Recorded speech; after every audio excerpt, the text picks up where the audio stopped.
Bilioner Tiongkok Jack Ma mendadak hilang dari publik 2 tahun yang lalu. Kemarin menjadi berita nasional di Tiongkok karena suara vote right Jack Ma di holding perusahaannya Ant Group, yang mana grup bisnis tersebut di bawahnya ada Alibaba, ada Alipay, suaranya hanya tinggal 6,2%. Demikian siaran resmi dari perusahaan Ant Group tersebut. Ada apa? Padahal saham Jack Ma awalnya adalah 53%, di mana suaranya adalah mayoritas. Sekarang saham Jack Ma hanya tinggal 6,2%. Rupanya pelajaran kepada Jack Ma oleh rezim otoriter Xi Jinping di tahun 2020 berlanjut, di mana awalnya di tahun 2020 Ant Group berencana akan listing di New York Stock Exchange, melepas 5 triliun saham senilai lebih dari 25 billion dolar, yang mana angka tersebut merupakan jumlah uang dana publik terbesar di sejarah dunia. Bukan hanya di Tiongkok saja, bukan di New York Stock Exchange saja, namun di dunia. Ant Group nilai sahamnya akan dilepas ke publik terbesar dalam sejarah ekonomi dunia. Namun the last minute, peluncuran IPO tersebut, Ant Group disuspend oleh pemerintah Xi Jinping perizinannya, di mana sebelumnya Jack Ma mengkritik sistem keuangan Tiongkok dengan memberi julukan pawn shop mentality, atau bahasa Indonesianya mentalnya sistem keuangan Tiongkok seperti tukang gadai. 10 hari setelah Jack Ma mengatakan hal itu, Ant Group izinnya dibekukan pemerintah Tiongkok, dan keesokan harinya Jack Ma menghilang dari publik, menghilang dari rumahnya, dan menghilang dari perusahaannya. 6 bulan setelah dirinya menghilang, Jack Ma diketahui ada di rumah keluarganya dan tidak ada satupun komentar keluar dari mulutnya sejak saat itu. Dia sudah dibungkam rupanya oleh pemerintah komunis Tiongkok. Publik ketika Jack Ma hilang terbayang 5 bilioner pengkritik kebijakan Xi Jinping sejak tahun 2015 hingga tahun 2020 yang juga hilang. Yang kemudian ada yang meninggal di penjara, ada yang dipenjara selama 10 tahun dengan tuduhan korupsi lah. Namun yang pasti semuanya dimiskinkan. Siapa dia? Xiao Jianhua, bilioner finance dari Tomorrow Group, Hua Guangyu, pengusaha bilioner bidang elektronik, Ren Zhijiang, dunia properti, Xu Ming dan Guo Guangqing, semuanya adalah bilioner sebelum Jack Ma, dan semuanya adalah pengkritik kebijakan Xi Jinping yang hilang. Jack Ma adalah yang terakhir dimiskinkan dari 53% ke 6,2%. Hartanya diambil pemerintah otoriter Xi Jinping. Memiskinkan bilioner populer adalah strategi untuk membuat Tiongkok menjadi negara selalu tanpa oposisi. Ngomong-ngomong, kalau sahabat menerima informasi seperti ini dari kakak tertua ya, jangan dihubung-hubungkan dengan santarannya Bosman. Bosman memang sering mengkritik kebijakan yang kurang membuat Indonesia terbang ekonominya, namun selalu memberikan alternatif solusi. Selain memberikan solusi, dipraktekkan langsung. Contohnya dalam membangun ekonomi akar rumput kaum wong cilik dengan strategi urun dana. Urun dana adalah salah satu solusi yang diberikan untuk bagaimana UMKM bisa dapat pendanaan, agar 40-an juta pengusaha UKM bisa dapat funding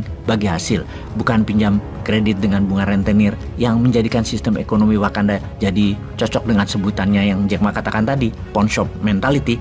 Ya enggak lah. Bosman dan tim punya alternatif solusinya sekaligus mempraktekkan MMT secara murni. Misalnya saja Santara dibebaskan mainnya ya, pakai blockchain misalnya, tanpa aturan KSEI, namun tetap di bawah OJK pakai tokenisasi.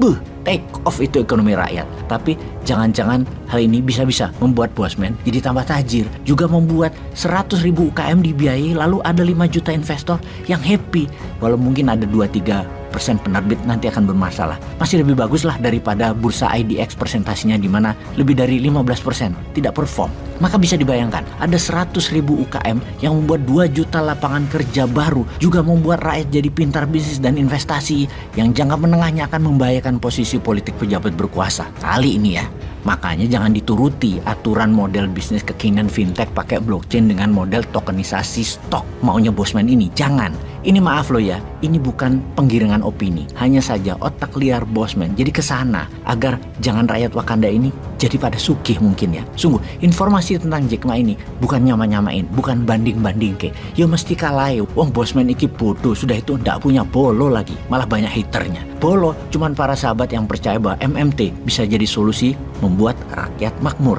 Ngarep dipermudah semua strategi bisnisnya. Namun sejauh ini masih belum lincah dan dibatasi regulasinya. Bukan seperti Tiongkok loh pemerintah sekarang ini, bukan. Pejabatnya mau melindungi investor agar rapi administrasi, tapi jangan macam-macam itu usaha urun dananya. Ikuti aturan walaupun kuno tapi aman, itu di otak mereka, ya nggak apa-apa. Yang jadi kepikiran kenapa karakter Mardigu yang dikesankan disemprit. Tapi ya nggak apa-apa juga sih.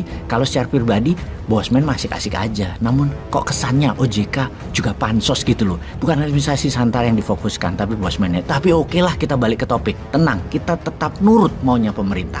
Manut, kita buang 70%-an pengusaha UMKM yang baik namun tidak tertib administrasinya dari daftar Santara. Kalau perlu sisakan 32 saja.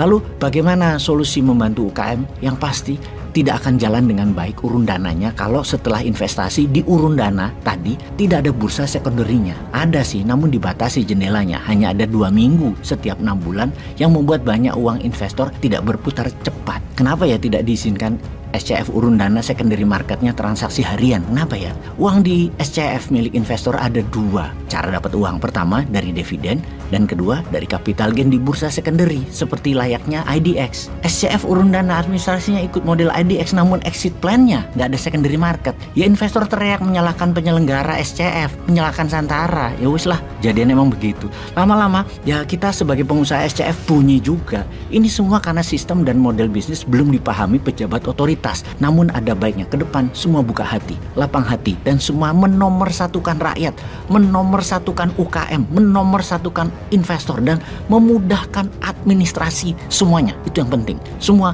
biar bisa dagang, penyelenggaranya, dananya dan lain sebagainya.